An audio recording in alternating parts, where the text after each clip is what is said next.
Assalamualaikum warahmatullahi wabarakatuh. Salam sejahtera buat kita semua. Di kesempatan ini saya Windape akan sharing tentang investasi yang lagi ngehit banget nih saat ini, yaitu investasi di pasar modal. Nah, sebelumnya jangan lupa like ya dan subscribe investasi pasar modal. Sebelumnya saya mau memberikan suatu gambaran nih. Kalian tentu pernah berbelanja dong di pasar tradisional. Nah, berarti kalian sudah melakukan transaksi jual dan beli.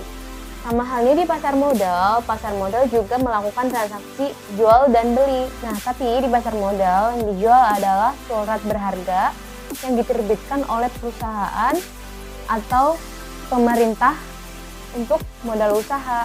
Nah, di sini yang diperjualbelikan adalah investasi keuangan di luar perbankan, jadi bukan deposit ya. Nah, investasi tersebut meliputi obligasi, saham, dan reksadana.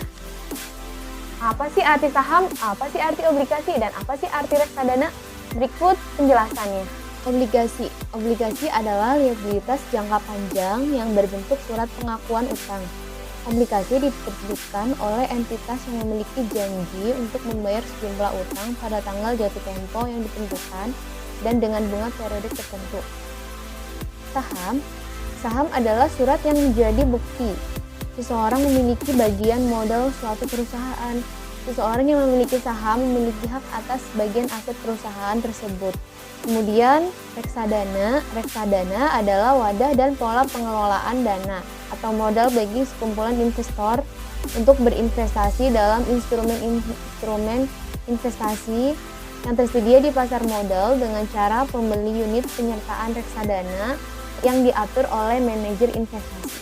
Perbedaan deposit dan ketiga instrumen tersebut dilihat dari segi jenis. Yang pertama adalah deposit.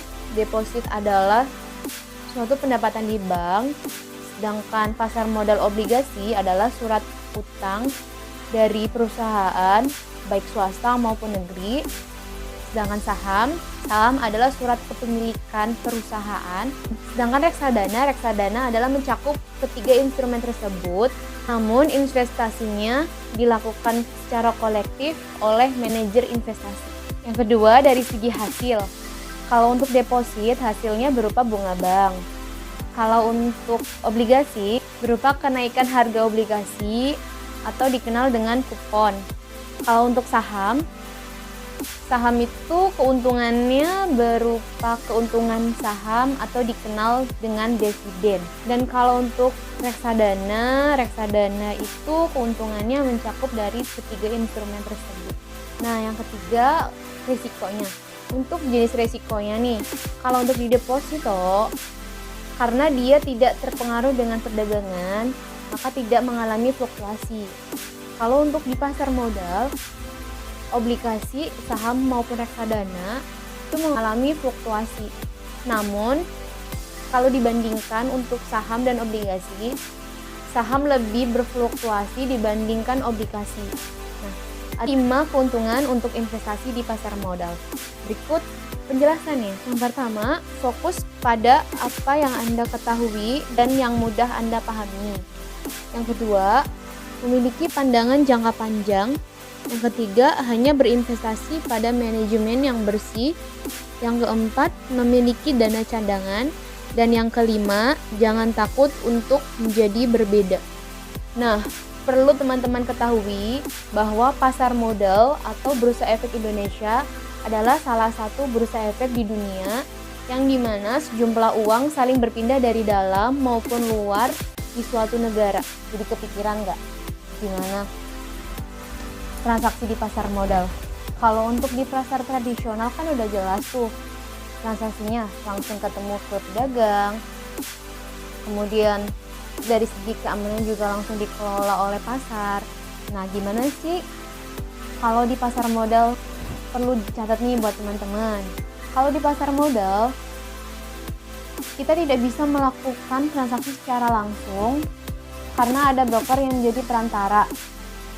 Karena pasar modal dilakukan elektronik atau disebut juga dengan scriptless trading. Ini yang menjadi supplier adalah emiten, yaitu perusahaan yang udah go public seperti perusahaan besar-besar atau pemerintahan.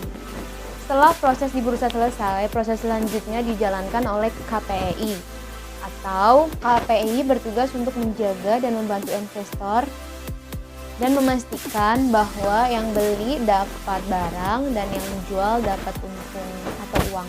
Jadi nggak perlu takut untuk bertransaksi di bursa karena transaksi di bursa ada jaminannya. KPEI dan KSI disebut juga SRO atau Self Regulatory Organization agar proses transaksi berjalan baik. Nah, biar kegiatan di pasar modal berjalan dengan baik harus ada SRO. KPI dan KSI disebut juga SRO atau Self Regulatory Organization. Nah, biar proses di pasar modal berjalan dengan baik harus ada SRO dan seluruh kegiatan yang ada di pasar modal juga diawasi oleh OJK atau Otoritas Jasa Keuangan. Nah, teman-teman, untuk kalian yang mau investasi untuk masa depan, perlu banget dicoba berinvestasi di masa modal karena selain harganya yang sangat terjangkau, prosesnya pun sangat efektif. Selamat mencoba!